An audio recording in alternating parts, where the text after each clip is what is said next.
Hello and good afternoon. Welcome everyone for joining us for today's webinar. Let me begin by introducing myself. My name is Heman and I'm a research associate at South Asia Research Institute for Minorities. I'm pleased to host this webinar. Sarim believes that everyone is equal, regardless of caste, as long as you are a human being. Every religion teaches us equality, liberty, and fraternity. In the wake of hatred and violence, Sarim arose as an organization with a mission and slogan defending for the rights of South Asian minorities. Today, we are talking about the Dalits in South Asia and their socio-political victimization. In South Asian region, Dalits are frequently mistreated. Studies have reported that people from high caste experience high status and freedom. On the other hand, people from lower caste are restricted from going to temples, school, and courthouses. Furthermore, they are restricted from the trading goods, labor, and were stigmatized through their practice of untouchability. Dalits in South Asia are similarly affected groups elsewhere, and they are generally much poorer than the average population. Their rights are not protected, not respected, and the universal principle of non-discrimination, dignity, and equality are far cry from the reality. Caste discrimination influences all aspects of Dalits' lives and constitutes a violation of a cross section of human rights. It includes civil rights, political rights, economical rights, and cultural rights.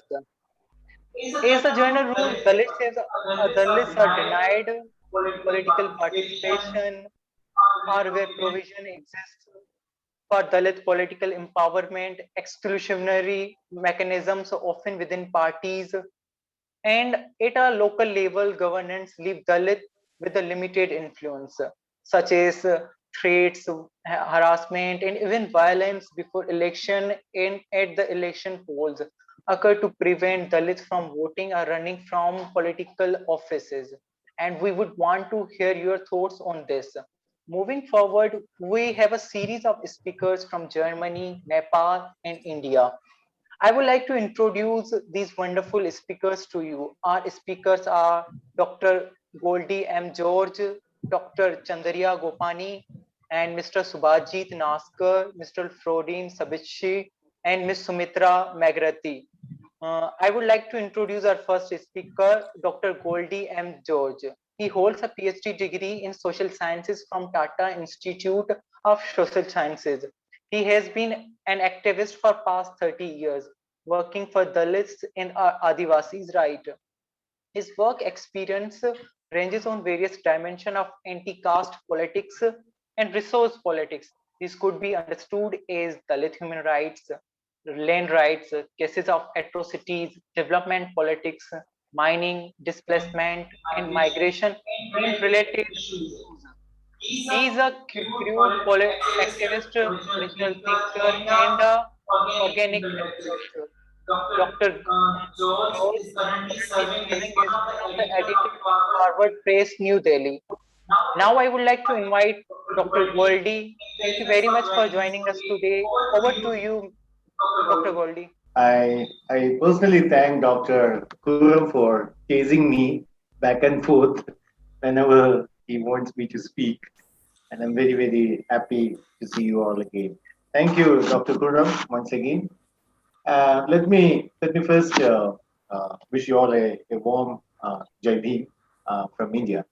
And though I've been really running around with a lot of things at the moment, looking at the topic of Dalit socio-political victimization in South Asia, I think I can also come up with my own experience of working with the community for the past almost in fact more than 3 decades. So basically, it does not need any kind of a explanation or introduction on this forum that who the Dalits are. We don't need to get into that kind of a basic kind of a study or anything. I understand from the theme of the day at the onset, I would in fact wish to expand the theme a little more if if the organizers allow me. I would call it Dalit socio-political and economic victimization, not just socio-political, but also I would like to bring in the aspect of economic victimization, where why I bring this extra, extra component is to look at the overall picture of how justice, how where is the idea of justice that, I mean, where does it stand in the overall context and pretext in not only just in India but also at the larger when we talk about socio-political victimization, I also would like to bring in the interconnected component, which is the component of power, which is the basic component of power, which is the most important. So what is happening is that one may say that caste is a 100-year back story, but the fact is that caste as a unique system of oppression has survived and continued to take new forms and new avatars. See, at one point of time, even Dr. Ambedkar was of the opinion that people should leave the villages because he called that Indian villages is the den of casteism and discrimination and anti-Semitism. So therefore, people should leave the villages and they should come into urban spaces, get educated, and get employed and have a better life. That was one of the proposition that he brought. Even if you look at the history of in Maharashtra particularly, Maharashtra of India, the whole history of the Watan land movement or the Koth land movement, you could see that this is basically the premises from where Baba Sahib Ambedkar has been appealing to the people across the state to leave, uh, to give up this whole notion of being in a village and coming to the urban space. But within a space of 7 to 8 years, he also realized these people are in a way or other subdued to a secondary life, subdued to a very secondary stage of human existence. Now, this is where he changed his own position that those who have not left the village may not come out of the village. Now, what I'm trying to say, there may be changes in the overall component, in the overall manifestation of caste as a brutal system.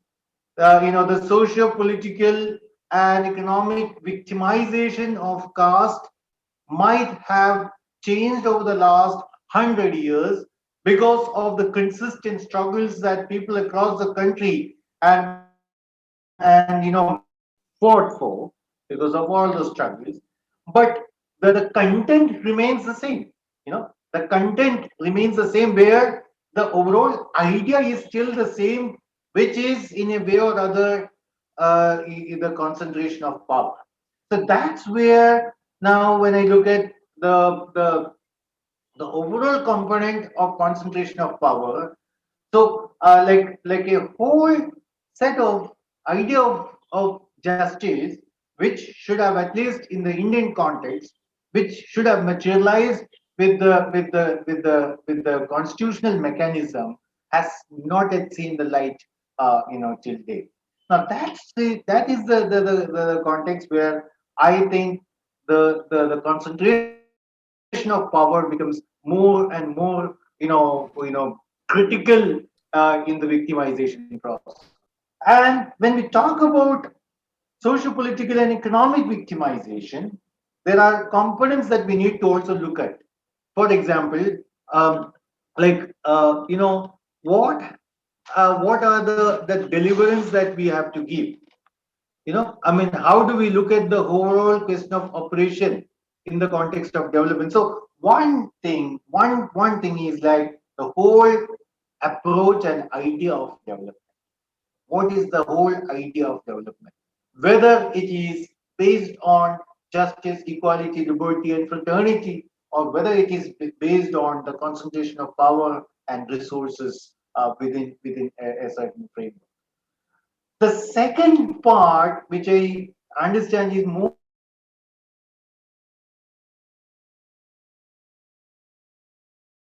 to the Hello and good afternoon. Welcome everyone for joining us for today's webinar.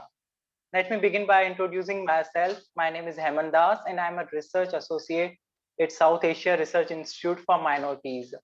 I'm pleased to host this webinar. Sarim believes that everyone is equal, regardless of caste, as long as you are a human being. You know, every religion teaches us equality, liberty, and fraternity.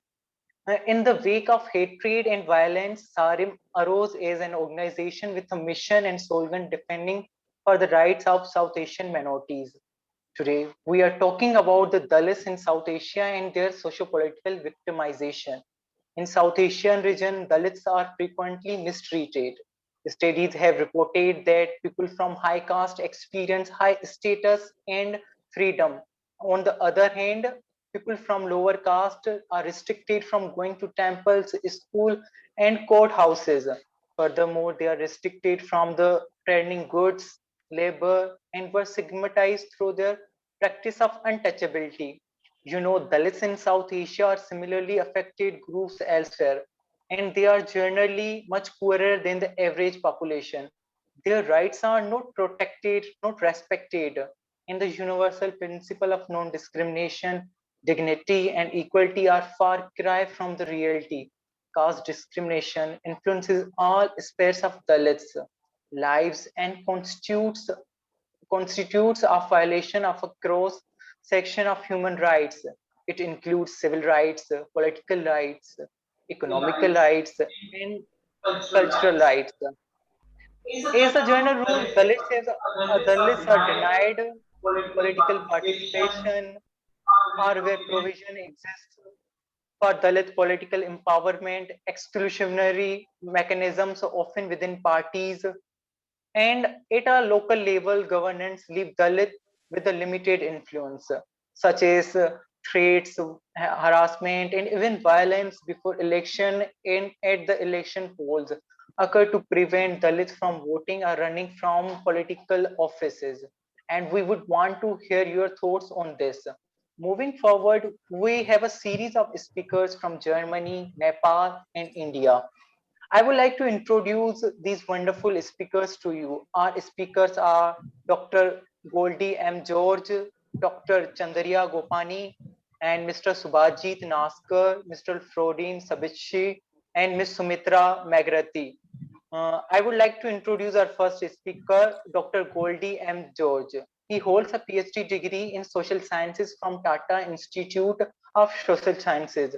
He has been an activist for past 30 years, working for Dalits and Adivasis' right.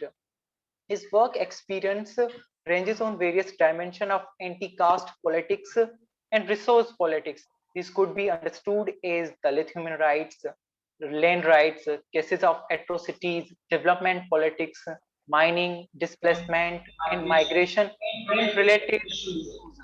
He is a crude activist, original thinker, and a organic activist. Dr. George is currently serving as one of the editors of Harvard Press, New Delhi. Now I would like to invite Dr. Goldie. Thank you very much for joining us today. Over to you, Dr. Goldie. I personally thank Dr. Khuram for chasing me back and forth whenever he wants me to speak. And I'm very happy to see you all again. Thank you, Dr. Khuram, once again. Let me first wish you all a warm Jai Bhim from India. And though I've been really running around with a lot of things at the moment, looking at the topic of Dalit socio-political victimization in South Asia, I think I can also come up with my own experience of working with the community for the past almost, in fact, more than 3 decades. So basically, it does not need any kind of a explanation or introduction on this forum that who the Dalits are. We don't need to get into that kind of a basic kind of a study or anything. I understand from the theme of the day. At the onset, I would in fact wish to expand the theme a little more if if the organizers allow me. I would call it Dalit socio-political and economic victimization, not just socio-political, but also I would like to bring in the aspect of economic victimization, where why I bring this extra, extra component is to look at the overall picture of how justice, how where is the idea of justice that, I mean, where does it stand in the overall context and pretext in not only just in India but also at the larger when we talk about socio-political victimization. I also would like to bring in the interconnected component, which is the component of power, which is the basic component of power, which is the most important. So what is happening is that one may say that caste is a 100-year back story, but the fact is that caste as a unique system of oppression has survived and continued to take new forms and new avatars. See, at one point of time, even Dr. Ambedkar was of the opinion that people should leave the villages because he called that Indian villages is the den of casteism and discrimination and anti-Semitism. So therefore, people should leave the villages and they should come into urban spaces, get educated, and get employed and have a better life. That was one of the proposition that he brought. Even if you look at the history of in Maharashtra particularly, Maharashtra of India, the whole history of the Watan land movement or the Koth land movement, you could see that this is basically the premises from where Baba Sahib Ambedkar has been appealing to the people across the state to leave, uh, to give up this whole notion of being in a village and coming to the urban space. But within a space of 7 to 8 years, he also realized these people are in a way or other subdued to a secondary life, subdued to a very secondary stage of human existence. Now, this is where he changed his own position that those who have not left the village may not come out of the village. Now, what I'm trying to say, there may be changes in the overall component, in the overall manifestation of caste as a brutal system. The socio-political and economic victimization of caste might have changed over the last 100 years because of the consistent struggles that people across the country fought for because of all the struggles. But the content remains the same. The content remains the same where the overall idea is still the same, which is in a way or other the concentration of power. So that's where now when I look at the overall component of concentration of power, so like a whole set of idea of justice, which should have, at least in the Indian context, which should have materialized with the constitutional mechanism, has not yet seen the light till date. Now that is the context where I think the concentration of power becomes more and more critical in the victimization process. And when we talk about socio-political and economic victimization, there are components that we need to also look at. For example, um, like what what are the deliverance that we have to give? I mean, how do we look at the overall question of operation in the context of development? So one thing is like the whole approach and idea of development. What is the whole idea of development? Whether it is based on justice, equality, liberty, and fraternity, or whether it is based on the concentration of power and resources within a certain framework. The second part, which I understand, is more socio-cultural analysis. Now, we do not, often think like such a framework is really important. Why should we have a framework? Because I tell you what, in the official context and of the Indian state, we would hardly find that there is anything that is spoken about social discrimination. You know, no government would speak about because there is discrimination, because there has been historically discriminated, because nobody is speaking that.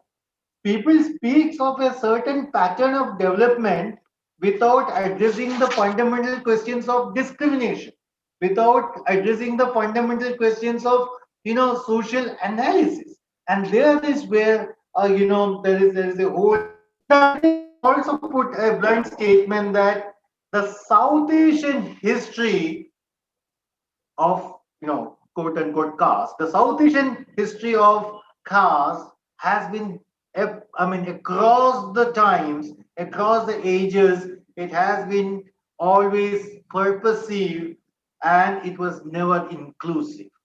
So when there is a very crude purposive form which is there, it cannot be inclusive, and that is one of the key reasons why the approaches towards development has been to has led each one of us to the concentration of power in the hands of the few. Now, I mean, as I say, like that's where the whole victimization process has to be understood in and around the question of power, in and around the question of power.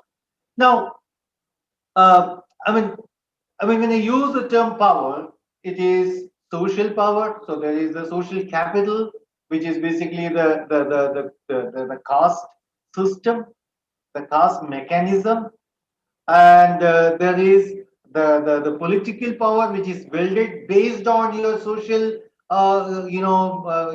your social strength and capital, and that also is a deciding point of one's economic status. So a chamar, when he is coming out of his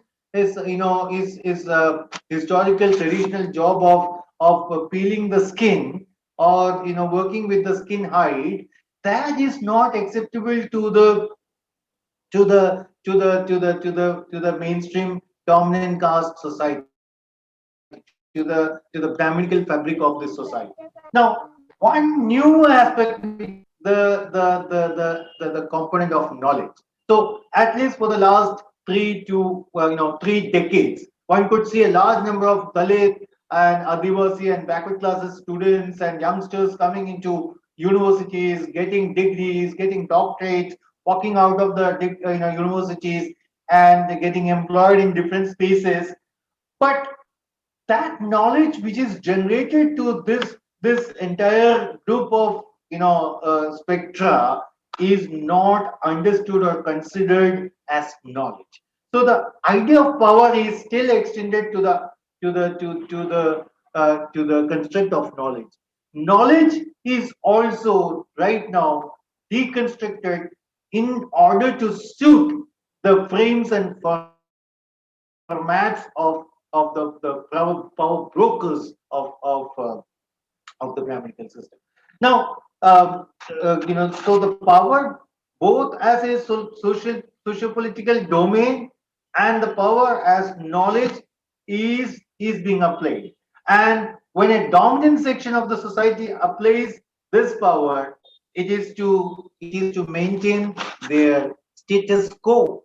When the dominant section applies this power, it is basically precisely to maintain their status quo, which mandatorily means, which essentially means that there will be a mandatory continuum of the of social and political oppression. There will be a continuum of social and political victimization. But when the oppressed people, when the marginalized people, when the suppressed and exploited people use power, say for instance, the power of knowledge, it is basically for the change. It's basically for a revolution. So there comes a dichotomy of victimization. There comes a whole, dichotomy of victimization, and that dichotomy is, one is to, and to concentrate power more and more on, in and around a few, and the other is to have a revolutionary change in the social fabric of this country. Now, therefore, what I say today, what is more dangerous at the moment is the silence of the oppressed is more dangerous than the violence of the oppressed. I make it very, very categorically clear that the silence of the oppressed is more dangerous than the violence of the oppressed, and battle their spaces, way down the links of history. Now, when we look at the whole notion of casteism, some people would say casteism is not there. Some people would say caste has already diluted. You could see a lot of intercaste marriages. You could see intercaste dining. You could see people sitting with each other. Right, that is true. I mean, I'm not saying like the caste operation, over Dalits or over different spectrum of population across this country has not shifted. I'm not saying that, but also it has taken new formats and forms. For I'll give you one or two examples that when a Dalit person is elected as the sarpanch or the president of a panchayat, person may not allow that Dalit person to enter the premises of the panchayat office. And that is a truth that is still existent in this country. When a Dalit boy falls in love with a upper caste girl, there is honor killing happening. When a Dalit woman recently in Madhya Pradesh, a woman stood straight and said, like, look, I'm not going to work for you, Mr. Patel, the upper caste guy. And then she was, for 6 days, she was, she was in a way, taken to a different place. She was locked down, and she was raped by the Patels for 6 consistent days. So this is the land we live in. So yes, new forms have surfaced, new aspects have surfaced, and so and that also aligns. So now casteism as such is not a single entity in the current phase of history. It has got critical allies, in capitalism and B in fascism. So casteism, in a way or other, operates in a interwoven fashion, particularly in India, to have the continuum, to keep the continuum of all forms of oppression, marginalization, exploitation, and suppression. And that's where capitalism interlinks with capitalism and interlinks with fascism. Now, I'll give you one of the recent examples where, in India last year, in 2019, in fact, the government brought in a Citizenship Amendment Act, and in a way it was straight, right against the Muslims of this country, that this was to disenfranchise them from their citizenry rights. So now it is not just the Muslims. Remember, a sizable number of Indian Muslims come from the Dalit, backward, and tribal background. So that is where I say how this oppression and marginalization keeps the continuum in that form. So if it is CAA against the Muslims, it is the Dalit ideology that is being translated into the development programs by a fascist Hindutva agenda at present that is happening in India. And at the same time, the Adivasi indigenous land is being grabbed and taken away by the neo-capitalist corporate houses, and there are so many anti-women policies. So you'll see that there is a whole cycle where Brahmanism has in fact aligned with forces of capitalism, forces of fascism in order to keep and expand their own spaces in the present context. So what is the current state when you look at it? I think Brahmanism in history across the length and breadth of history has gone through severe crisis and has survived it. Brahmanism across the length and breadth of history has gone through a lot of severe crises and survived it. However, anti-caste movement is yet to see that phase because we are yet to build a real true format of anti-caste movement. Whatever we have seen till date, at least from the Indian perspective, I would say that we have seen is anti-upper caste movement. We are yet to see the anti-caste movement. And that is the prime reason why Dalits suffer. That's the prime reason that why Dalits suffer. That's the prime reason why Dalits are victimized. I would like to bring in the theory of oppression which is being brought in by Young, and there is a whole there is a specialization of it's not just victimization. There is a cycle that he refers to in that, and that cycle has got everything. It has got oppression, it has got marginalization, it has got suppression, it has got making you completely voiceless, and that's the phase that, at least in India, that we see today. I think my time might have been over, and I will stop here if there is any question further, or if there is any space for discussion with my fellow panelists. I would be really glad to engage with that. I'm sorry for this very unprepared and unstructured way of making a presentation. Thank you all, and back to you. Thank you, Dr. Khuram, once again. Thank you all, friends. It was really exclusive, Dr. Goldie. But what do I think, ironically, law against discrimination of Dalits should be properly enforced, and the government programs for uplifting the economics and social status of the Dalit and should be implemented. Thank you very much, Dr. Goldie, for taking time and sharing your remarks. Now, moving forward to our next speaker, Dr. Chandriya Gopani. He is an assistant professor in G.B.Pant Social Science Institute. He obtained his degree in MA, Masters, MA, MPhil, and PhD in the discipline of political science from the University of Hyderabad. His areas of research interest includes critical theory, caste, Dalit studies, intellectual traditions, literature, youth, gender, and so on. Please, Dr. Chandriya, take a moment and present your views. Good afternoon to everyone. Myself, Dr. Chandraiah Gopani. I am working as an assistant professor in G.B.Pant Social Science Institute, Allahabad, Prayagraj, India. So, first of all, I thank organizers for inviting me to this webinar. So, I also remember that last programs I also participate. I am happy to participate whenever there is a program like this. And today's topic is very, very important. So Dalits socio-economic political victimization in South Asia.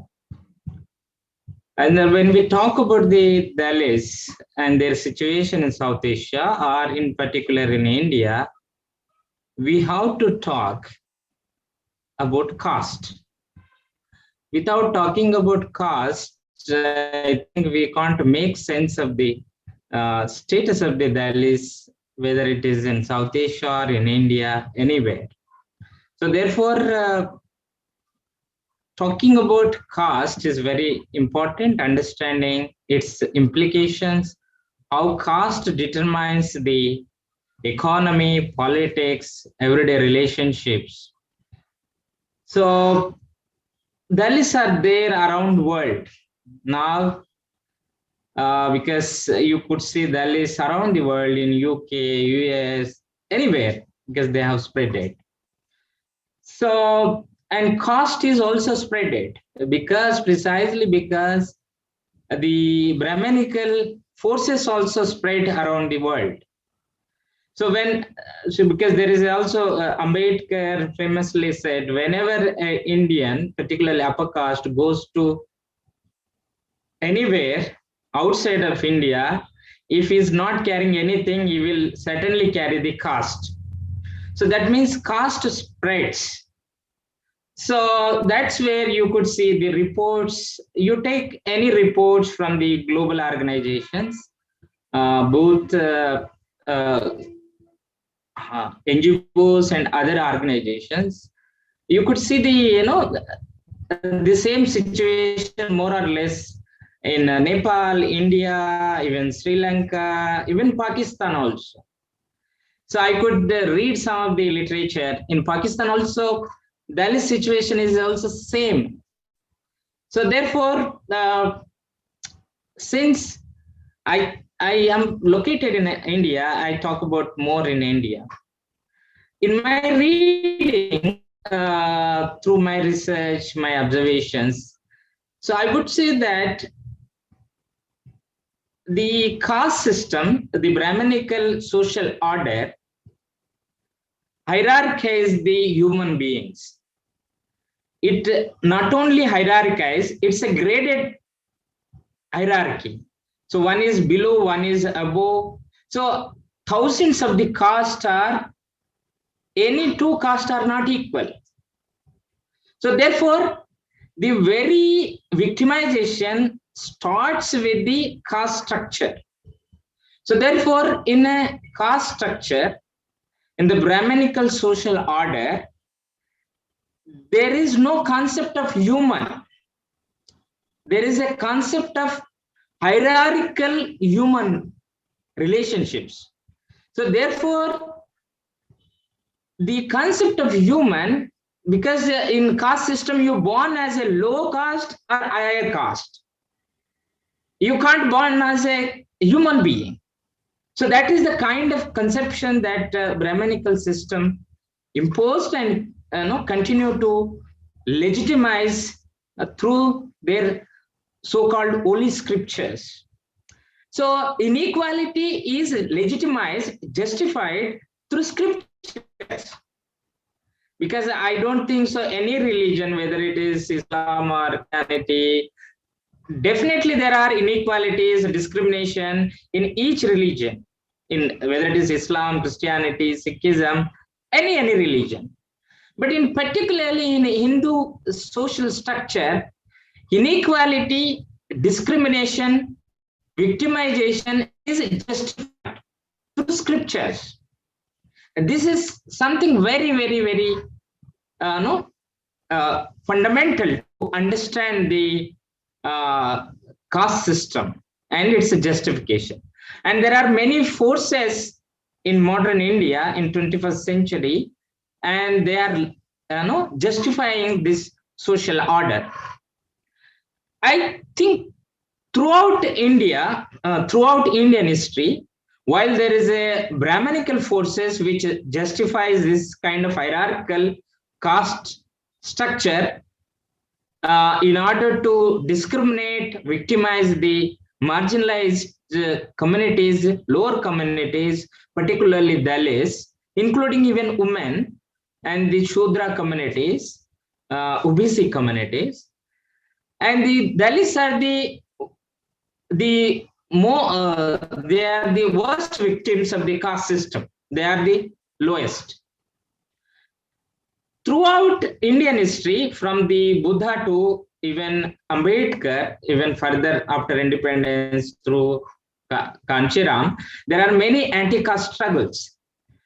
Through these anti-caste struggles, because of Ambedkar efforts, constant efforts during colonial period, through constitution, Dalits got a very idea of citizenship. Otherwise, Dalits never considered as the citizens. There is no concept of citizen at all. So, Indian Constitution, the biggest revolutionary step that took place through Indian Constitution because of anti-caste struggles, because of Ambedkar struggles, is there are 3-4 things we have to keep in mind. One, through Indian Constitution, Dalits recognized as the citizens.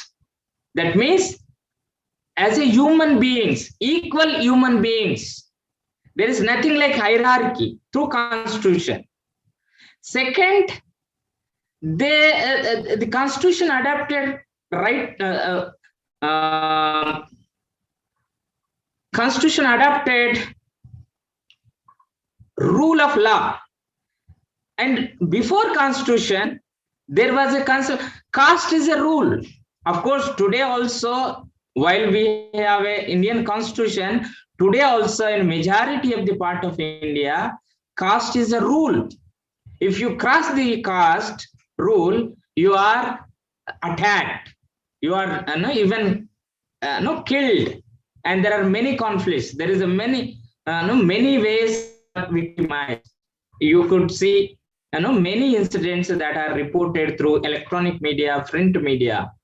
So in the second, one of the very important thing that took place through Indian Constitution is rule of law.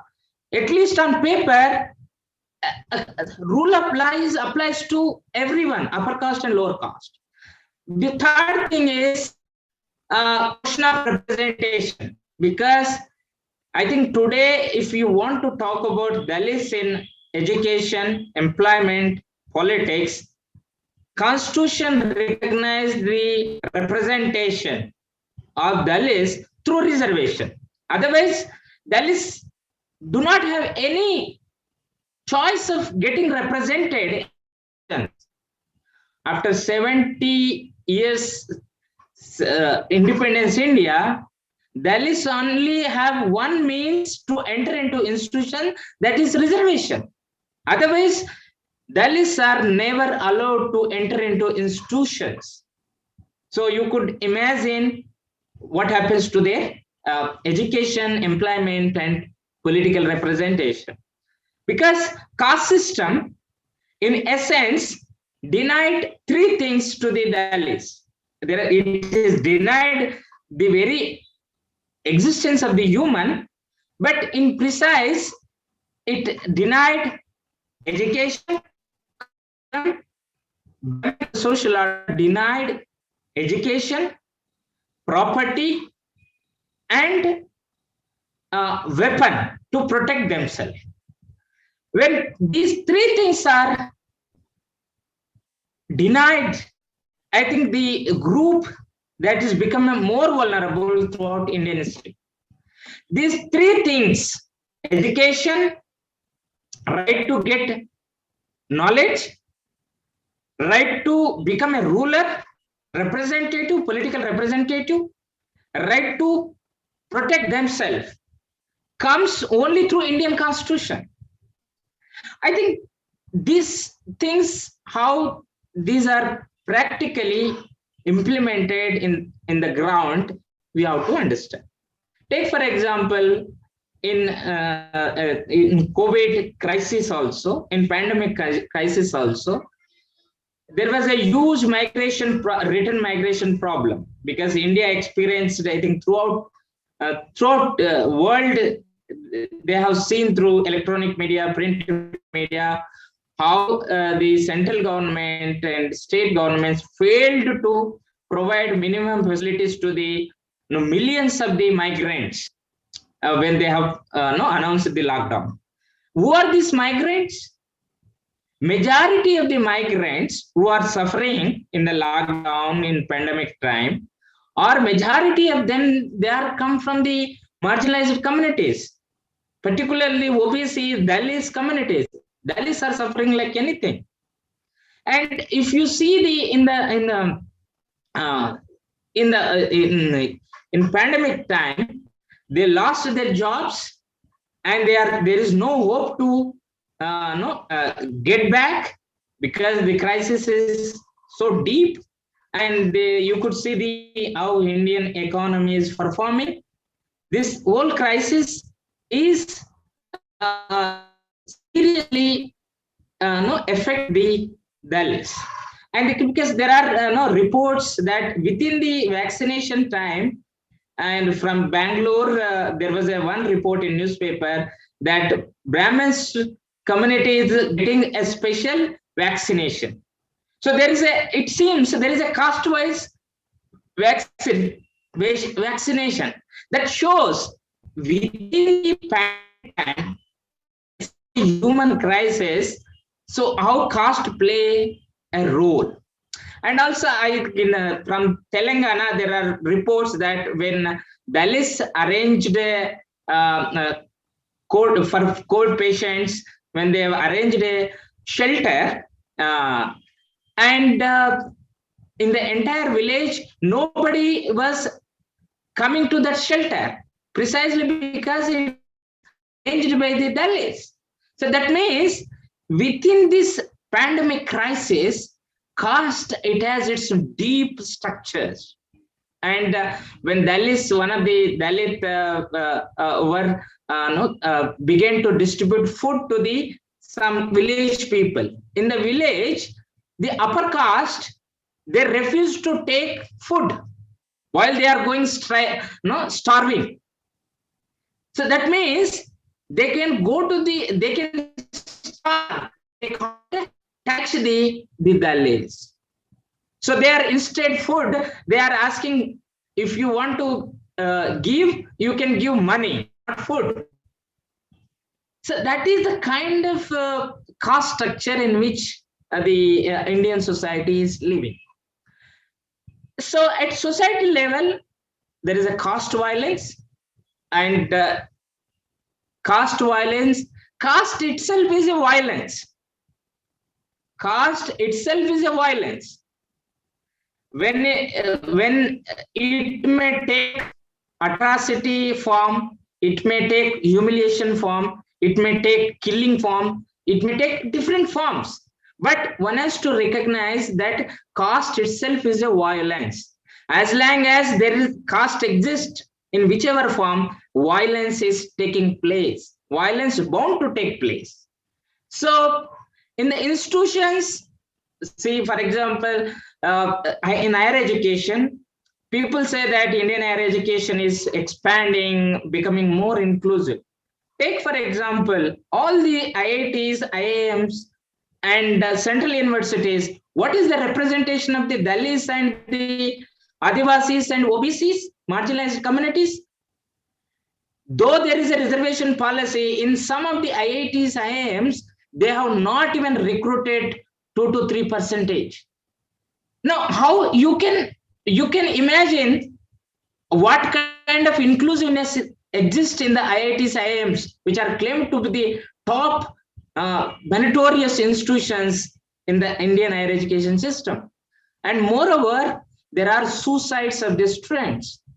I think if you read some of the suicides reports, I think you will clearly come to know that how much victimization takes place in the institutions, because institutions are places of more hegemonic, upper caste hegemonic places, where the entry of the Dalits and other marginalized groups becoming a problem to them.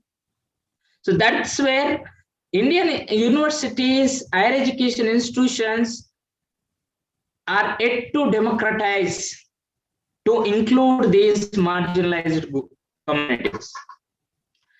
In the politics, we have to, particularly in employment, Now there is a, through reservation only, Dalits are coming into institutions. That reservation is slowly, deliberately is sidelined or not aimed to implement, and they are diluted through globalization, privatization, and liberalization.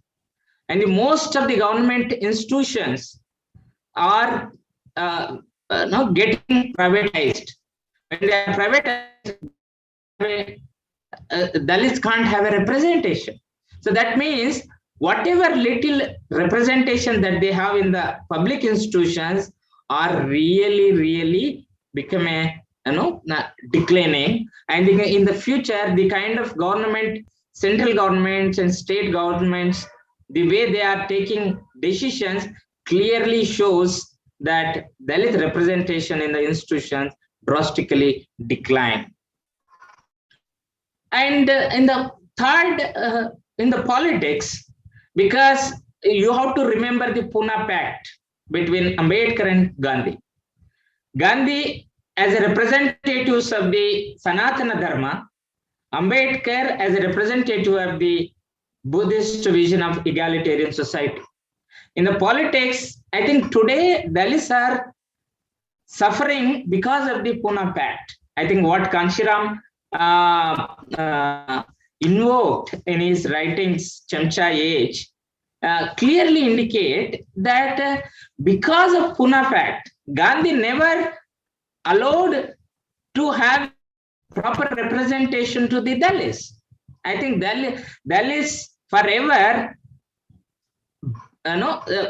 forever remember Gandhi, how extreme he was against the Dalit representation in the politics.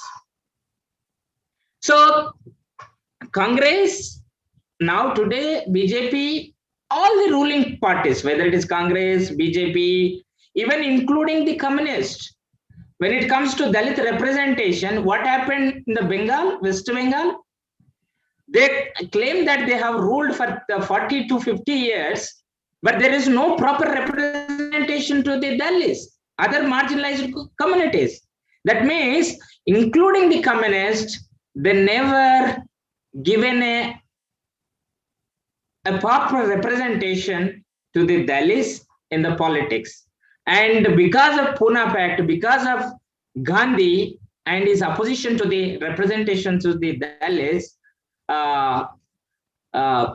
Dalits and Dalits become a Dalit representatives become a members of the ruling party, is Congress, BJP, Communist, and other local parties. And because of party they represent, therefore they in substance they never represent the Dalit concerns and Dalit problems. But however, there are many organizations which are at local level, at national level, which are working for the welfare of the Dalits.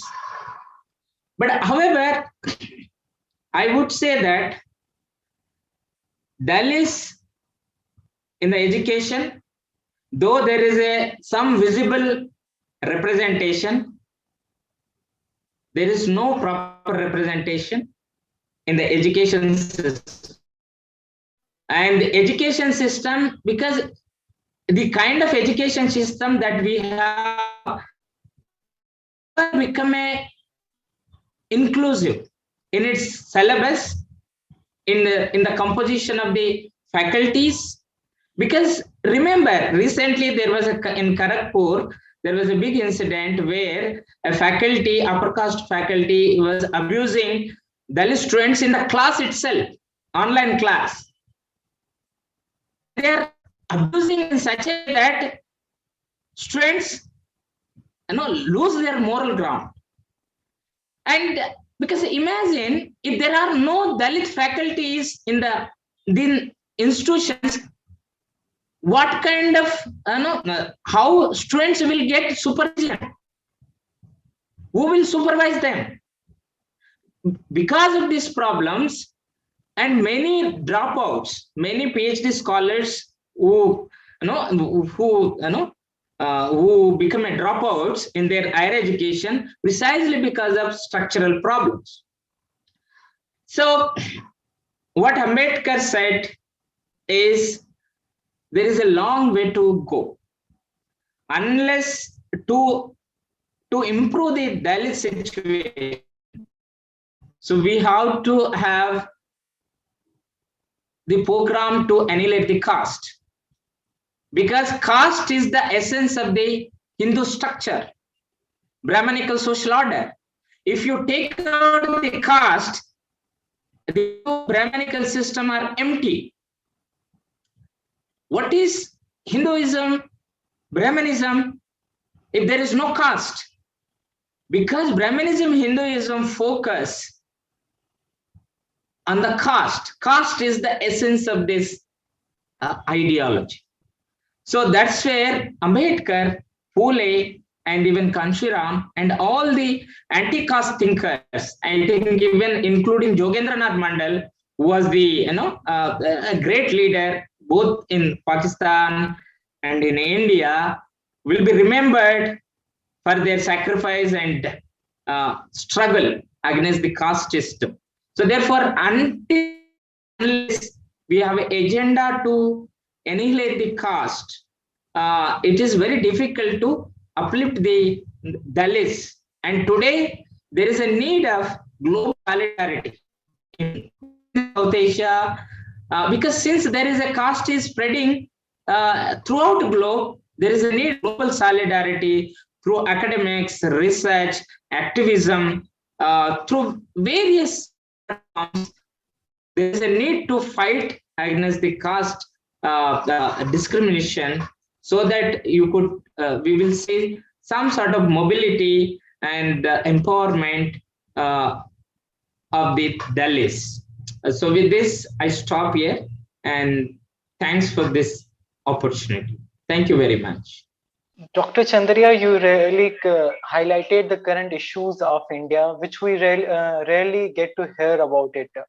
But caste is often thought as a thing of the past. It even continues to exist in the modern societies, affecting the economies and life opportunities for individuals and families, resulting in inequitable human development. Dr. Chandriya, thank you very much for expressing your thought. Now we will hear from our third speaker, Mr. Subhajit Naskar.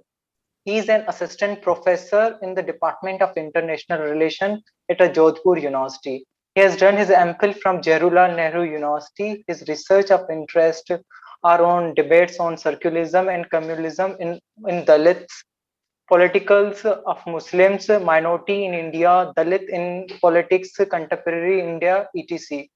Naskar has been doing extensive fieldwork in South Asia in general and Telugu region in specific. Mr. Subhajit, please speak up.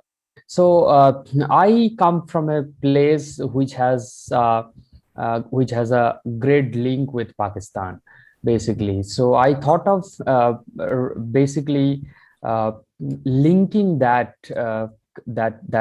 connect, which goes back to Pakistan, and then now Dalits basically in Bengal are orphaned. So it has a history with Pakistan. So I thought that I should start from there.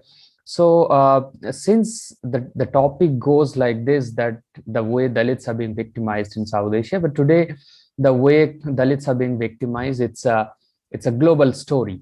I mean, whenever you talk about Indians, wherever they are, there is a caste anecdote, there is a caste dynamics in it. And of course, when you discuss caste, when you talk about caste, it actually is being operated, or it actually comes from the Dharma Shastras, or the various Shastras of Hindu religion. So it has a Vedic structure, it has a Varna system, so which basically gives birth to the whole graded, unequal, hierarchical structure, which basically dehumanize the communities, those are at the lower strata of that Varna system of Hinduism. So now, today, when I say caste is everywhere, India being the birthplace of caste, because this is where now a quote unquote a dream for a homogeneous Hindu state is in operation. Uh, so India being a birthplace, it's not really limited to India, because as the Indians started going to the places, they actually brought caste along with them. So they imported caste. They basically carried caste along with them, and that's how today caste has become a global problem. And Dr. Ambedkar said this. So. So today, very recently, New York Times reporter has reported that in New Jersey there's a temple which has been built, a grand temple that's getting built. There, a lot of the lower caste laborers are being forcefully taken over there, and they are not being paid, and they are being they are kept in a very, very unhygienic position and things like that. So it became a huge hue and cry. And there is and after that, you will know that there was a raid by the United States authorities in the temple and all that. And of course, there is a Cisco case that is going on in Silicon Valley of the United States. And then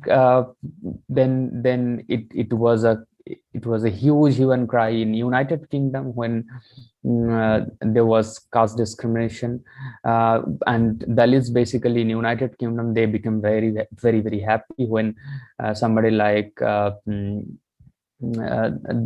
Labour Party, Jeremy Corbyn became the Labour Party leader, because Jeremy Corbyn was one of the person who talked about ensuring Dalit rights. And of course, Pakistan, of course, the problem in Pakistan, there has been a lot of studies done on Pakistan to sort of to analyze the situation of the Dalits there. So one of the study that has been done by a very prominent professor of India, who happens to be a Dalit himself, Professor Sukhdev Thorat, who also founded Indian Institute of Dalit Studies. So he came up with some report, and he says that Dalits in Pakistan, they face twofold discrimination. One, of course, from their Hindu upper caste, brethren. Now, of course, one is from a very, very flawed understanding of Pakistanis themselves. Pakistani Muslims. So, caste is such a puzzled subject that non-Hindus really understand the nuance of caste. So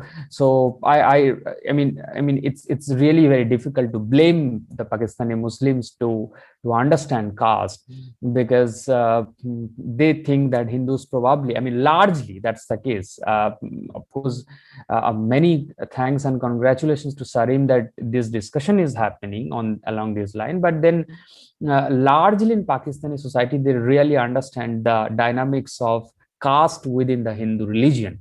And which is why the question of representation basically within the Hindu, because Hinduism for the non-Hindus is a monolithic subject. It's a monolith largely. That's how it's been understood, and that's how the upper caste, those are in the higher order of the Hindu caste system or Hinduism, they would like us to understand, because they are everywhere, whether they are in Pakistan, they are in the West. So they really produce a kind of history which sort of invisibilize the dichotomy of caste, the question of caste, basically within Hinduism. So Hinduism is basically, as Dr. Gopani was saying, is nothing but this superficial caste-based hierarchical structure. So and Hinduism will not survive if caste is being sort of taken out of that that hierarchical Varna structure, as we call in Hinduism, which is the major riddle. So now in the case of Pakistan, probably a lot of Pakistani Muslims, as I have few friends from Pakistan, so they think that largely that Hinduism probably is a monolith, and Hindus are probably a monolithic subject. So, and that is why question of representation again is something that is really being addressed. But these kind of discussions will probably contribute to the understanding of how caste is being operated by the Hindu scriptures. Now, let me sort of tell you that I come from Indian state of West Bengal, and I teach in the capital city of the state of West Bengal, Kolkata, and this place has India's second largest Dalit population after the Indian state of Punjab, not of course the Pakistani side of Punjab, but West Bengal, the state where I come from, where I live, and I have grown up, has huge Dalit population, the population from the lower caste community. So this state also has produced a lot of activists, academics, and other people, experts, and they have been working probably on caste, but really there is a talk on somebody like a great Dalit, because there has been a rupture in the Dalit assertion, the lower caste Bengalis assertion in the case of West Bengal. Let's say Bengalis now, barring the Bangladeshi Bengalis. So here in the case of West Bengal, today during the pre-partition, that is pre-1947, there was a huge Dalit assertion. There was Dalit leadership, the leadership from the lower caste community. But what happened is that there has been a vacuum that's got created in the post-partition, in the post-1947 period, in Bengal specifically. Why that has happened is very, very interesting, and that is why there is a Pakistan question here. Because in the pre-partition, the biggest representative of the Dalits were somebody called Mr. Jogendranath Mandal, who is being dearly called as Mahapran Jogendranath Mandal. So Mr. Mandal was basically from Barishal of Bangladesh. Barishal is, of course, a place now a province in Bangladesh. So he was basically from there. So he started his he did his education and things like that there, but then he became a leader from Barishal, and later he was being called as Borishaler Bagh, that is the tiger of Borishal. And then somehow, and this is, I'm talking about undivided Bengal, right? And Mr. Mandal, Mr. Jogendranath Mandal was somebody who then started taking up the issues of the lower caste Bengalis. Those are, in other words, the scheduled caste Bengalis, if I can use the constitutional term today in India. So he and his stature had grown up so much that he became part of the pre-colonial government of various Muslim leaders, and then he sort of fought the case of the caste in all these pre-colonial government in the undivided Bengal. So, and what has happened is very interesting, that he was also in touch with the tallest figure of Dalits, but otherwise a great Democrat of today, even during those time, and all-time Democrat, and the modern a father of modern democracy of India, Dr. Ambedkar. So Jogendranath Mandal was very much in touch with Dr. Ambedkar, and Dr. Ambedkar had constituted a scheduled caste federation, and Mr. Jogendranath Mandal became the president of the West Bengal division of scheduled caste federation. So Mr. Mandal was regularly in touch with Dr. Ambedkar. He was very much influenced by the ideals of Dr. Ambedkar. But what has happened is that during 1947, when there was this transfer of power was happening, Mr. Jinnah and Jinnah's Muslim League and Mr. Jinnah, they were sort of demanding for a separate, if I can call, Muslim homeland by using the term of Professor Isa Jalal. So Jogendranath Mandal was a bit puzzled. So he thought that if whether he should be staying in India or he should be going with the Muslim League of Jinnah, or will be going to Pakistan.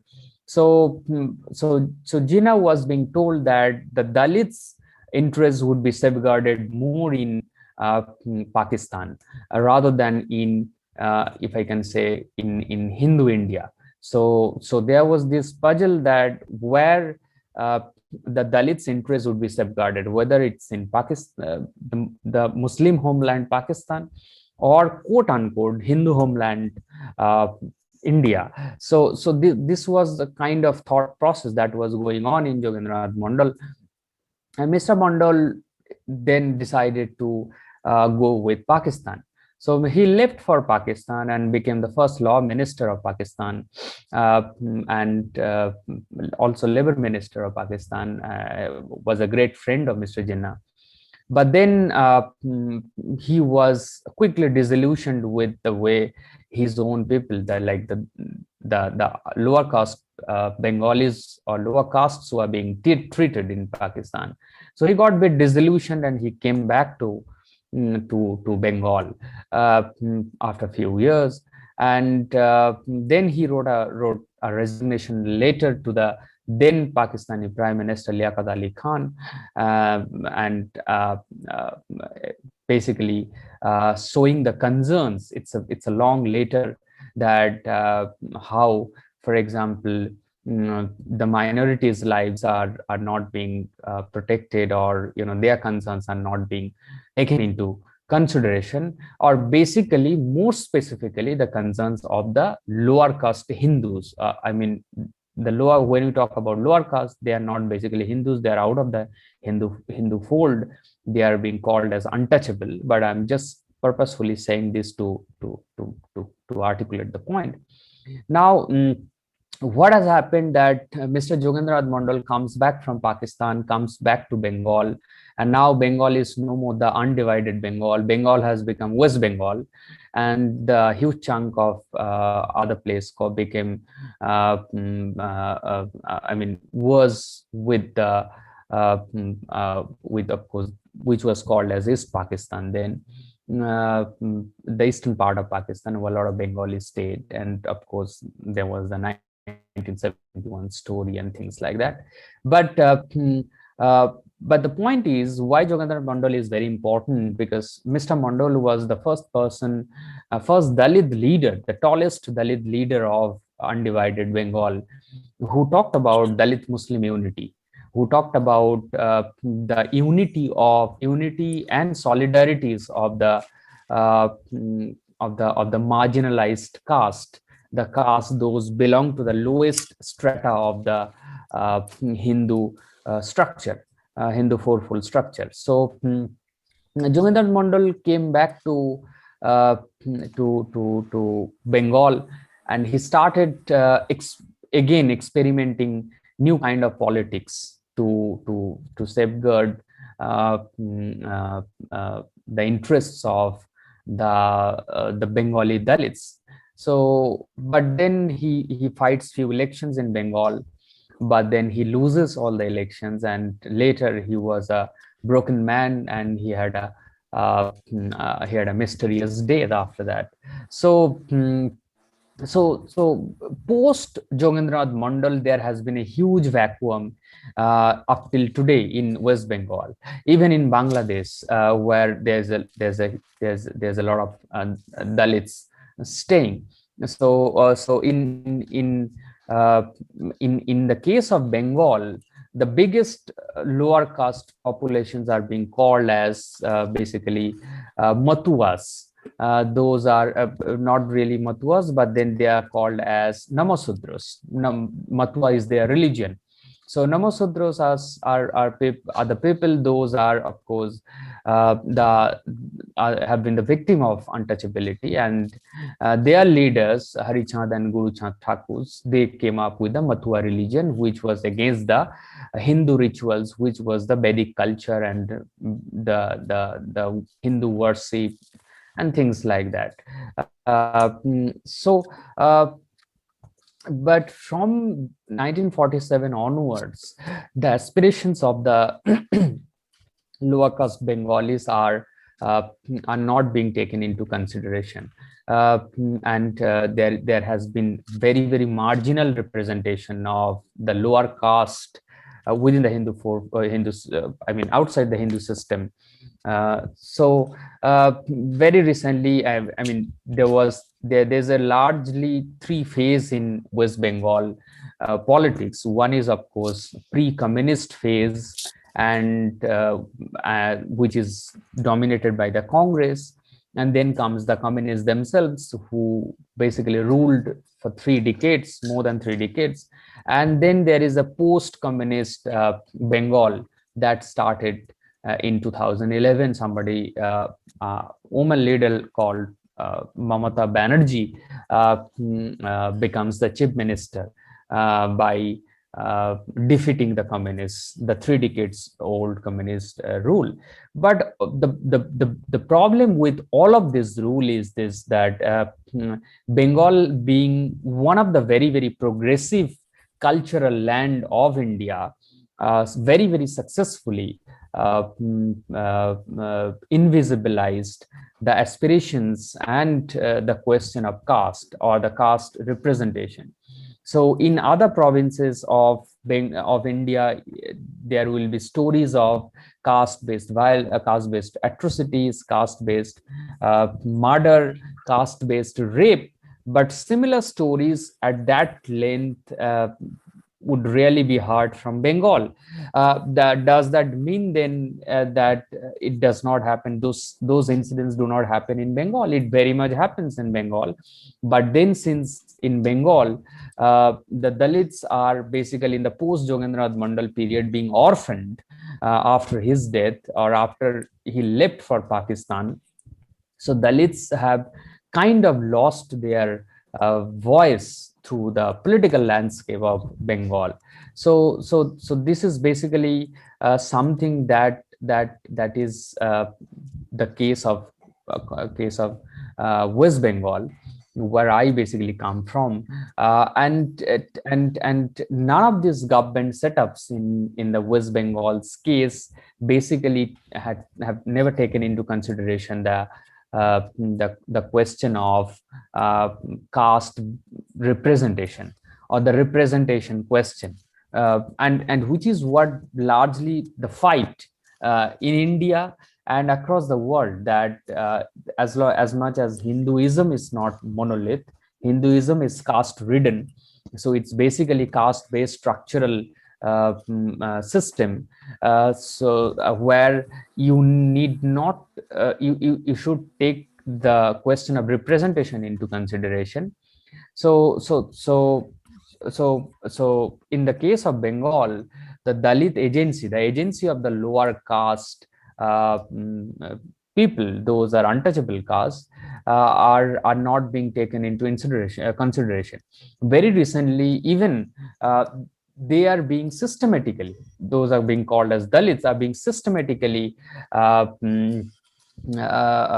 sort of stigmatized through various means. Very recently, me and some of our colleagues have exposed a story in Bengal government amid this pandemic, and I think Sarim in fact, I saw that Sarim posted it on their Twitter. It's basically on this corpse burning, the selective hiring of the domes. Domes are the ones, those, otherwise called as corpse burner. Those actually burn the dead bodies at the crematoriums, right? So what has happened is that we have noticed that some of these workers, those work in the crematoriums in India especially, they are basically all Dalits mostly, and you will find some Muslims, in fact, the lower caste Muslims, the converted Muslims from Buddhism and other places. So there's a lot of converted Muslims here in Bengal, basically. So in the case of crematorium workers, what has happened, that we have seen that West Bengal government has been issuing orders for the appointment of the crematorium corpse burner. The corpse burner, the people, those who will be burning the dead bodies, the COVID-19 dead bodies. So they were not advertising this post as the corpse burner or a crematorium worker, but they were saying that we need domes. And now dome is a Dalit community. Dome is not. So they have been synonymously using domes as a corpse burner. So here they have created this prejudice that domes means they are the corpse burner, but here domes are basically a lower caste community.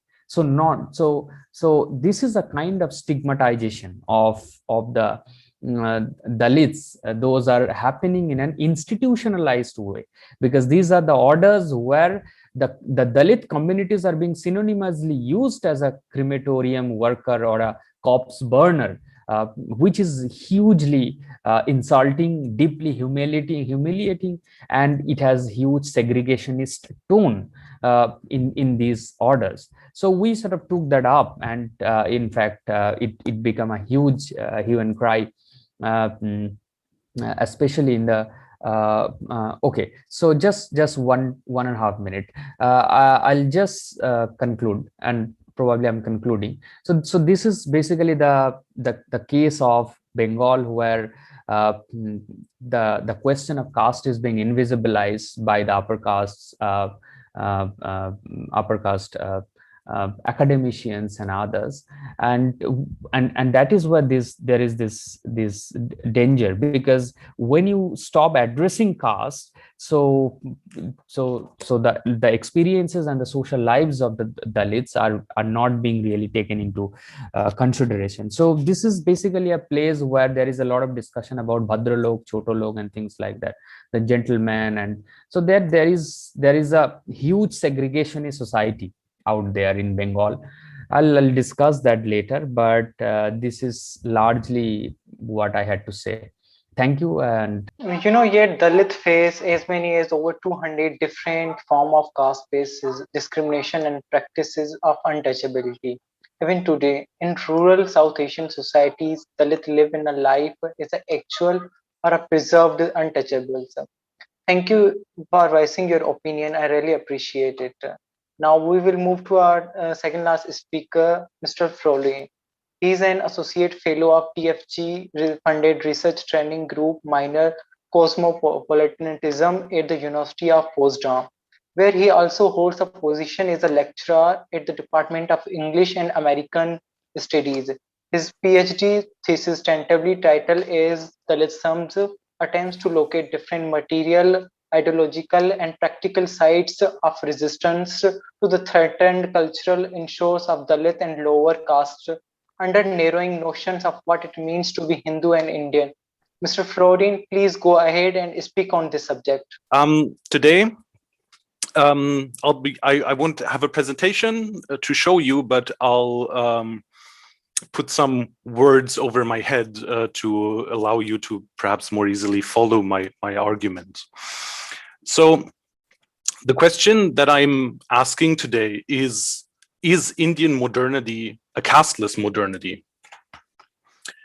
I am asking this with an eye to higher education. In German, so yeah, I'm from Germany, so locating myself here, there is a word that allows me to succinctly answer this question, jein. It is a combination of the words for yes and no, and is often used to point to ambiguity in a humorous way. It is exactly those two things that I think are required when thinking Indian modernity through a caste lens. The ability to tolerate contradictions that are sometimes blatant, as well as appreciation for an absurd kind of humor that feeds on these incongruities. Otherwise, there would be no point in engaging with the country in whose purported but strongly contested national language yesterday and tomorrow are expressed by the same word. And it is true that through a caste lens, the yesterday and tomorrow of Indian independence look very similar. The promise of Swaraj, or self-rule, and true democratization that Republican modernity carries with it has not come about for everyone. For those who are not quote-unquote upper castes, self-rule in India's representational democracy seems out of the question. Dalits in particular are denied equal access to education, public welfare, healthcare, housing, and employment.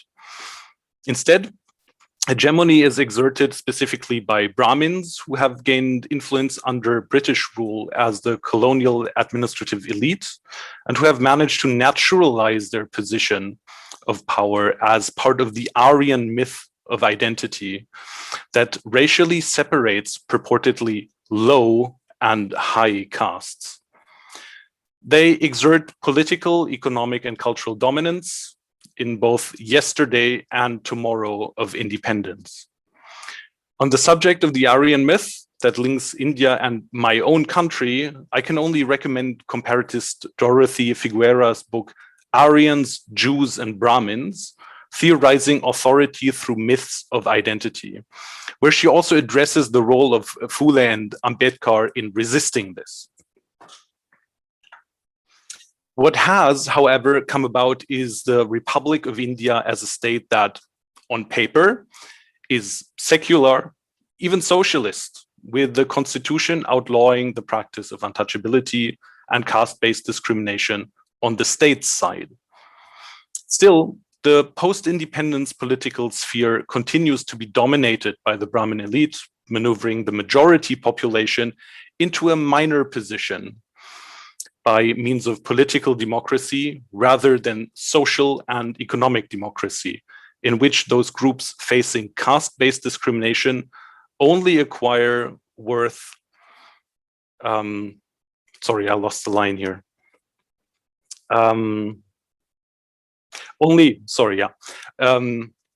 Groups facing caste-based discrimination only acquire value in proportion to the number of votes they will give to a given political party.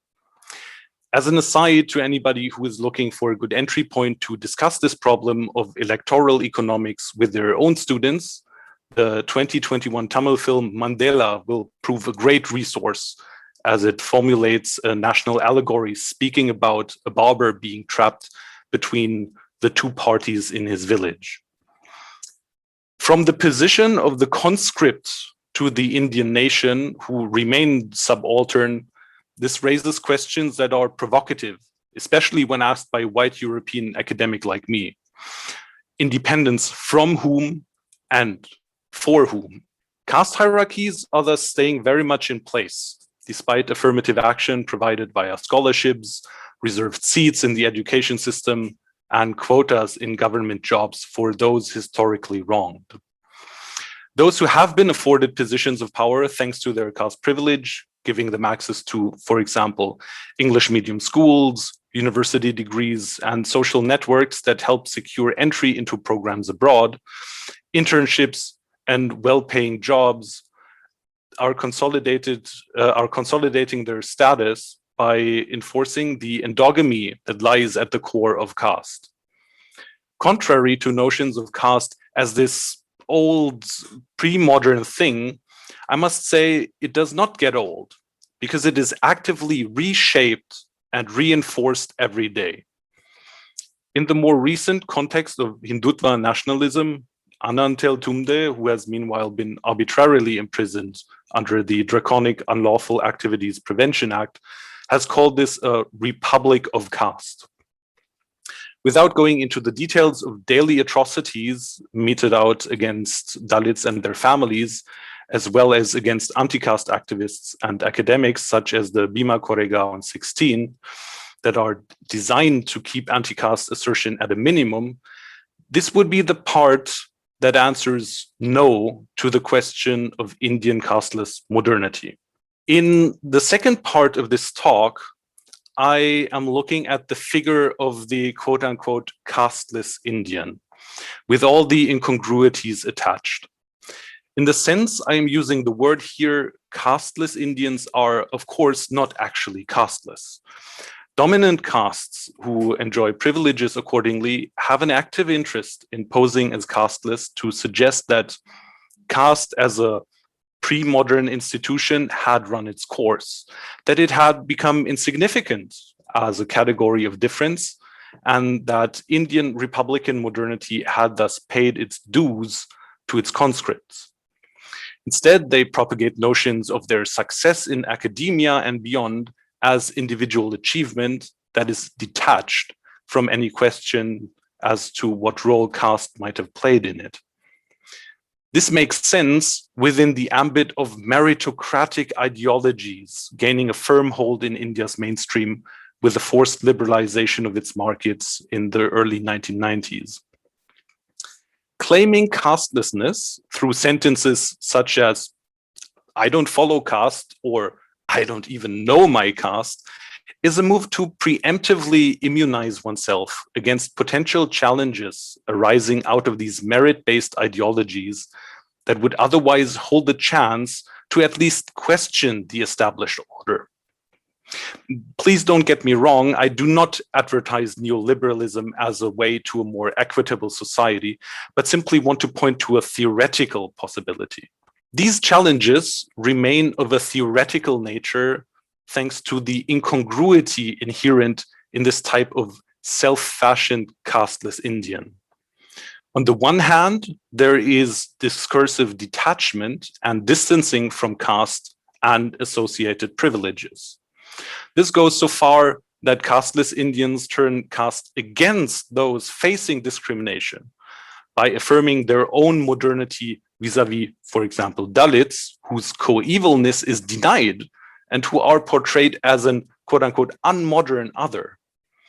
They are even portrayed as anti-nationals and colonial collaborators, as traitors for using their caste identities as a tool of self-affirmation in a system that does not recognize them as full citizens and which does not effectively afford them the same rights and protections as it does other citizens.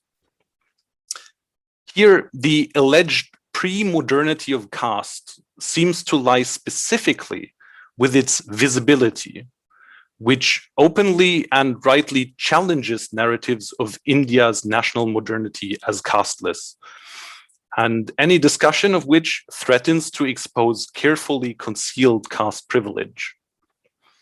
In this, I see significant parallels to how whiteness articulates itself, and the question of colonial continuities remains open. In my own research, I found that Rajesh Rajmani's 2020 short film, The Discrete Charm of the Savarnas, is a good place to start thinking Brahmanism and whiteness together. It's available on YouTube for free, so if you get the time, have a look at it. On the other hand, in the casteless Indian, there is also an unflinching commitment to caste as a circumscribed endogamous biological body, and that it is turned into a discriminatory tool to rationalize why certain caste groups are supposedly naturally more meritorious and more apt to, for example, pursue higher education. Anthropologists like Ajanta Subramanian and sociologists like Rennie Thomas show how, particularly in the prestigious and supposedly apolitical Indian institutes of technology, dominant castes ascribe to themselves disinterested, quote unquote, scientific minds, whereas others are alleged to enter higher education only thanks to quotas and just for the purpose of personal economic gains. The result of these allegations is a gradation of humanity, similar to the way that whiteness, as an often unarticulated yet all too powerful standard, produces more and less universally human subjectivities. This is happening while discourses on Brahmins as the supposedly true and pure Aryans are running rampant, and the Hindu nationalist movement is deploying a consolidated media machinery, as well as organizational strategies and terrorist tactics adopted from European fascism. As a German who does not want to see his country's history repeated, this equation of the Aryan myth and the myth of merit gives me reason to pause. Contradicting proclamations of castelessness, this naturalization, racialization of bodies along the lines of caste very much confirms its relevance and power.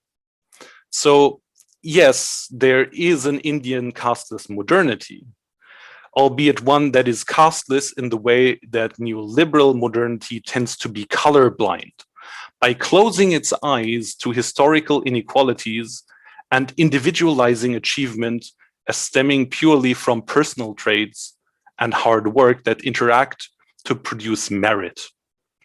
What this incongruity does is obscure how dominant castes modernize their caste capital by converting it into more secular or more universal, globally recognized forms, such as social, cultural, and economic capital. I hope this illustrates why the question of Indian casteless modernity elicits a somewhat sarcastic yain, both yes and no, from me. I would like to close by saying that I do, however, see visions for a truly casteless Indian modernity in Dalit activism that tries to build the two missing pillars of social and economic democracy envisioned by Ambedkar. My own understanding is limited to what happens in English language, but from what I see, there are people looking for alliances beyond the post-colonial nation founded on the Aryan myth. Together, we are, quote, thinking and feeling beyond the nation, to use Chia and Robbins's shorthand for cosmopolitanism. It is in this tradition inaugurated by the Phules and carried on by Ambedkar and the Dalit Panthers that a whole range of Ambedkarite academics are seeking and finding allies abroad in their fellow academics. It is from this point of solidarity that we can work together to claim academia as an important site of resistance. I reason that to those who enviously guard their privileges, the imperative is to decry such academic alliances categorically. To the anti-caste activism that I got to know, however, forging such alliances appears as a categorical imperative. Yes, caste system is so ingrained into society, so people have adjusted to life. It does not bother anyone in the India. People do not want to talk about it. There are millions of people who support this system because they have associated with a caste. Mr. Florian, thank you very much for sharing your thoughts and experiences. Now we are moving to our last speaker, Ms. Sumitra. She is an emerging youth activist and marginalized community and co-initiator of Dalit Dignity. She has been selected as My Body is My Body ambassador from UK that works for Child Abuse Prevention Program. She is a fellow of a Women Lead Nepal, that is the first organization in the Nepal, especially focused on empowering girls to be leaders. She's a working Dalit dignity first to empower Dalit women and youth for elimination of caste and racial discrimination. Ms. Sumitra, please go ahead and voice your views. If you want to see the change in the world, be the change that you want to see. Namaste, everyone. This is Sumitra Magrati. I'm extremely honored and grateful to speak up on the side of amazing personalities. Got to learn so many things, and especially thanks to Heman Amrani and Bhil Purko sir for raising me out, and thank you Syed Khuram sir and South Asia Research Institute for Minorities for organizing such an wonderful webinar. Okay, today I will be more focusing on the condition of Dalit of Nepal and the contribution I made from individual level to make changes and to eliminate caste discrimination in Nepal. First, Dalit who has been facing discrimination for thousands of years. It is one of the serious human rights issue in the world today, and adversely affecting more than 260 million people around the world globally. And the majority of people living in South Asia, as we all know that. The caste system is a strict hierarchical social system based on the underlying notion of purity and pollution. Those at the bottom of the system who calls themselves Dalit suffer discrimination, influencing all sphere of life and violating a cross-section of basic human rights, including civil, political, social, economic, and cultural rights. In the context of Nepal, Nepal is a diverse nation, and various cultures simultaneously exist in, both their appealing and misshapen form. And in Nepali societies, there are four caste systems, that is Brahmin, Kshatriya, Vaishya, and Shudra. And Shudra is considered as a Dalit. And in Dalit also, there are three types of Dalit in Nepal, that is Hilli Dalit, Tarai Dalit, and Newar Dalit. And from all three Dalit, there are more than 28 caste in Nepal. Talking about the condition of Dalit of Nepal are, no matter how it is provision in constitution, but the practice doesn't meet with the constitution's rules and law. Here is so many story of discrimination. Dalit, the discriminated people suffer from restriction of, on the use of public amenities, deprivation of economic opportunities, and general neglect by the state and the society. Dalits are discriminated against on the basis of caste and untouchability. And from Dalit also, Dalit women suffer alerts. See, women are not discriminated in terms of caste only, they are also discriminated in terms of gender also. So we comparatively, as Dalit man to Dalit women suffer more in Nepal. Talking about social and cultural discrimination, Dalit are discriminated in the religious and cultural sphere. They are not allowed to follow rituals, ritual norms and values. Dalit people are not allowed to be pujari in temple, and also as the same manner as other castes, and discriminated in traditional caste-based occupation like black goldsmith, tailor, and shoemaker, considered as a low social status in Nepal. And another one is discrimination in education. Untouchability practiced in school by students and teachers, which makes student participation low in school. And lack of education can spoil many things. And another one is low participation in activities of the government and non-governmental organization and donor. And another, social boycott. And another main reason is unity among the Dalit organization is a big obstacle. They all share same vision, and they lack unity to be able to achieve the goal. And comparatively, the Dalit people's income is less than their expenditure. About 47% of people lives in the poverty line. due to poverty, due to lack of education and lack of social awareness is the major reason they are still back. Due to social inclusion, hardly getting the chances to be part of political representation in a local level, as Nepal is a federal democratic republican of Nepal, and now there are three level of government, that is local level, state level, and federal level. In local level, there is quite good participation of Dalit also, due to its compulsory. But in federal level, but in policy level, there is less participation, and unless we reach in policy level, there is very low chances to bring out the change.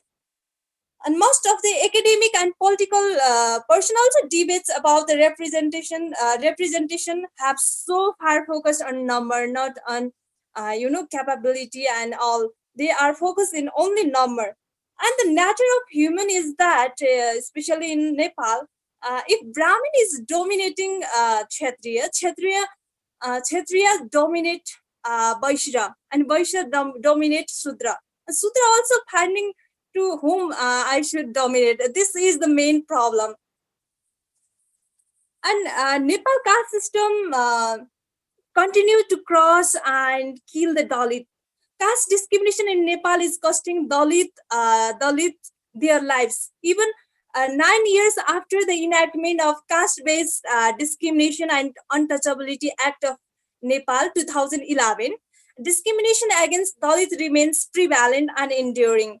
I'd like to give one example from Soti Rukum. It is a part of one of the district of Nepal.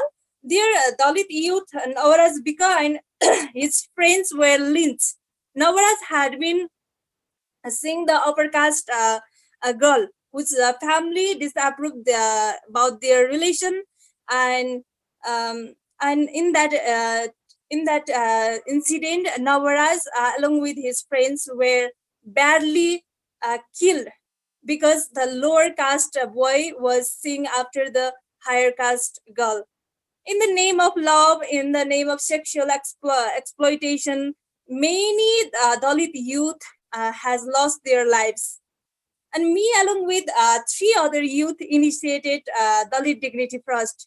We were already exhausted by the Delhi incident about the Dalit issue. So we started we started Dalit Dignity First, and it is a social campaign.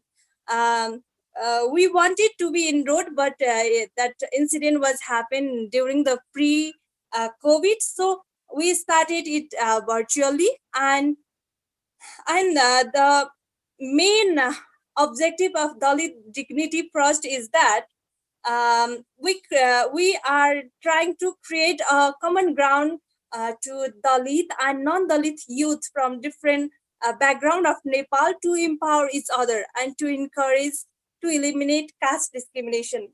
And now slowly we are developing it as a registered organization and helping out to the Dalit students in their education.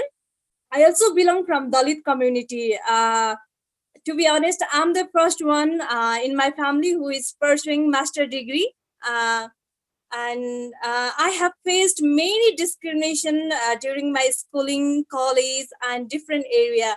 It is deeply affecting me due to these experiences. Currently, I'm working in Read Nepal. Read Nepal is a non-profit organization which has been working in education and environment sector for 20 years. And I am right now working in Okhalunga district of Nepal, which is the rural part of Nepal. There I'm doing the Quick Impact project. And basically, I'm working there in JC, that means Gender Equality and Social Inclusion. And that means I got to work for my community, Dalit community also there. And I'm looking after 10 government schools of Okhalunga, where I am providing awareness program about social subject, that is untouchability, child marriage, dowry system and all. And I'm also focusing Dalit students in a monitoring group, which I have to, I was able to make impact on Dalit and non-Dalit lives. I really wanted to be the change that I want to see by being the voice of voiceless, by using my knowledge and voice. At last, as I have some ways forward. For some year, reservation quota system should be implemented. To be in the same line, there need to be everyone. There need to be equality, as our forefather were not allowed to go schools, and so for sometimes reservation system should be there, and syllabus of students there should be mentioned respectfully about the Dalits contribution, so that there won't exist the discrimination, and there should be opportunity to involve in policy level, and then only it is possible. And we need movement, we need revolution. Evolution won't work, we need revolution. And at last, I'd like to conclude by saying that the Dalit problem cannot be resolved overnight, and its solution requires a combination of action on the parts of the Dalit communities and the government and the political parties. The Dalit issue should now be treated as political issues that deserves the attention of government bureaucrats and politicians. Law against the discrimination of the Dalits should be properly enforced, and the government program for uplifting social political status of Dalits should be fully implemented. Here I conclude. Thank you so much. Thank you, Sumitra, for sharing your perspectives and beliefs. I would like to welcome Dr. Khuram, the head of South Asia Research Institute for Minorities, to conclude this online session. Thank you, Heman. Honorable speakers, Dr. Goldie M George, Dr. Chandriya Gopani, Mr. Subhajit Naskar, Mr. Florian Schybilski, Ms. Sumitra Magrati, and our respected attendees.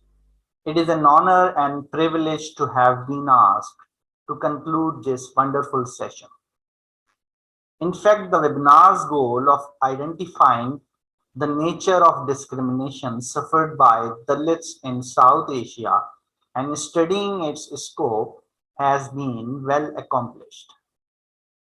Before concluding, I would like to extract some key points that have been highlighted by the learned panel. Lack of education, cultural and religious prejudice, unemployment, and corruption, according to Dr. Goldie M George, are examples of socio-economic issues that have a negative influence on an individual's economic activities. Injustice against the Dalits occurs not socially, but also economically. Dr. Chandriya Gopani has pointed out that victimization begins with the caste system, that social culture of Brahmins had no concept of humanity.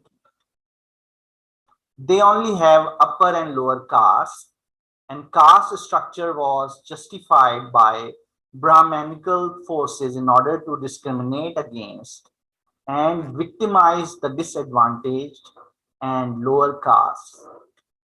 He further emphasized that the Indian Constitution has altered as a result of Baba Ambedkar's work, and Dalits now have rights and citizenships, which previously Dalit had no notions of Indian citizens. Mr. Subhajit Naskar stated that Dalit groups are not represented in Indian political parties, education, or other development areas. The state of West Bengal in India has the second largest Dalit population in the country, where Dalit education, property, and self-defense are all impacted by the caste system, and many Dalits and other members of lower groups lost their employment and livelihood during the COVID-19.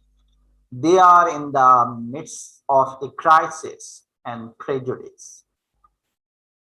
Mr. Florians argued that democracy is the best realistic answer to the freedom of each individual that is compatible with the freedom of all. He further suggested that the alliance would unite by the country. The alliance would unite the country by combining the strengths of many organizations into a unified endeavor. Ms. Sumitra informed us that in Nepal, 45% of Dalits are living in extreme poverty with low educational attainment and a scarcity of work. She highlighted that the discrimination exists in schools, colleges, and other institutions, and the Dalit women face greater social and cultural prejudice. To conclude, caste discrimination is one of the world's most serious human rights issues today, affecting around 260 million people worldwide. Dalit in South Asia make up to the majority of those who face caste discrimination. The caste system is rigorous hierarchical social order founded on the concept of purity and contamination. Those on the margin of society, known as Dalits, face discrimination in all aspects of life, resulting in violation of a wide range of essential human rights, including civil, political, social, economic, and cultural rights. A large population of Dalit faces prejudice in nearly every aspect of life. Their access to basic necessities is severely restricted and discriminated against. For Dalits, access to contemporary education or switching to another profession, as well as participation in the administrative structure for driving change, is still a long way off. The predominance of caste structure among various professions is severe not only as a result of birth or work, but also as a result of rules and regulations adopted by stakeholders. This, in fact, has contributed to the strengthening of the existing mode of social acculturation. In South Asia, Dalit endures severe discrimination in the labor market, resource ownership, and most crucially, there are significant income disparities between Dalits and non-Dalits. Dalits, including a substantial number of untouchables, work as janitorial workers, the cleaners in public and private offices for low pay, mainly on a temporary or casual basis. The majority of Dalit lack formal education with minimal number of graduates. It is important to highlight that both low levels of education and discrimination against educated Dalits in the labor market have a role in limiting Dalit social and economic mobility. As a result, many Dalits in the region do not seek employment outside of hereditary positions. Different forms of socio-cultural and political discriminations are frequently attributed to Dalit non-participation in decision-making processes, whereas the representation of Dalits in local and state government policy-making bodies is quite low. The practice of sprinkling water on Dalit touch objects to purify them elicits both the magnitude and the intensity of discrimination. Dalits are frequently unable to vote without the approval of influential non-Dalit, or they will be subjected to social boycotts from any number of reasons. Dalits are sometimes discriminated against within their own community if they seek employment that are not conventional, marry outside their caste, or oppose the society's prevalent norms and values. They rarely receive any equitable and just judgment owing to the fact that most issues are mediated or negotiated through informal authorities, most of whom are non-Dalits. Despite the lack of a formal bounded labor system, Dalits are frequently forced to do cleaning, carrying goods, caring for animals, and other tasks for which they are not paid by non-Dalits. Despite growing, although muted protests and exposures by some civil forums and NGOs of the government's negligence, poor implementation of policies protecting Dalit rights, and weak representation of Dalits in decision-making bodies, caste and work-based discrimination persist in many parts of the region. There is a major gap in knowledge on the form and types of discrimination in both rural and urban areas. So research is required to explain and expose the degree of discrimination and the changes in the Dalit populations.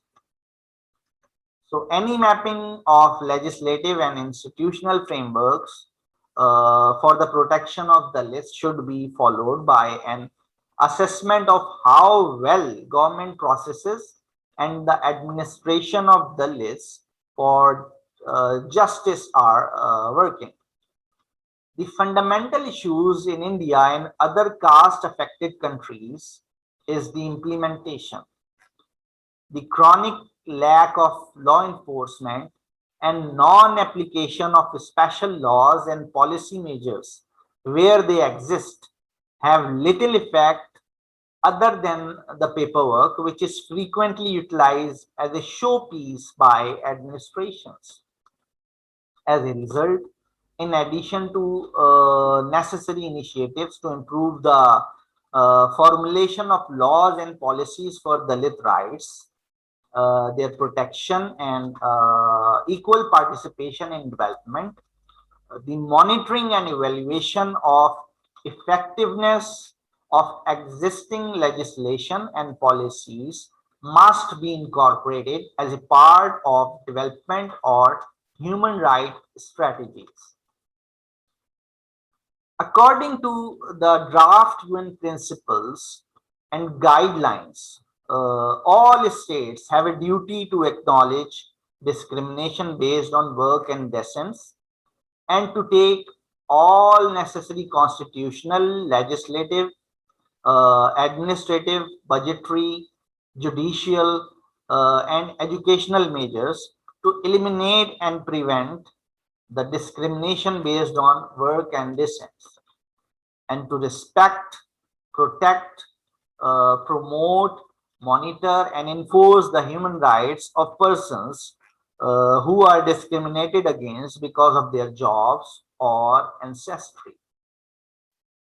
Here, the South Asia Research Institute for Minorities strongly recommend that all relevant states and non-state actors should support and use the draft UN principles and guidelines, promote effective follow-up to the study in the Human Rights Council, and implement the recommendations contained in the UN draft UN principles and guidelines. And with this, I would like to end the session. I'm very grateful to our speakers from the core of my heart for providing us with a comprehensive continuum of interpretations covering all sides of the theme. It is a great honor to have such a distinguished panel of experts. Salim looks forward for future collaborations. May God continue to bless us all. Thank you.